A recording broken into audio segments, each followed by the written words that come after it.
Hello guys, in today's video I'm gonna show you how to fix Instagram direct messages not loading in less than 1 minute. So all what you have to do to fix this problem is very easy. Open the settings on your phone and then go to the wireless and networks, go to the Wi-Fi and turn off the Wi-Fi like this.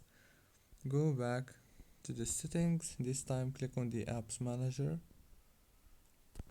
To go to the apps page, right here on this page you will find the apps that you have downloaded on your phone.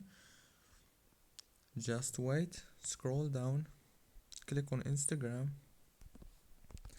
click here on force stop and go to the storage, click on clear data and clear cache,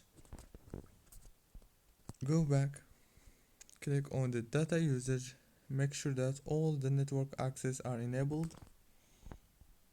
Now go back to the settings and go to wireless and networks, go to Wi-Fi and enable it. Don't forget to like, subscribe.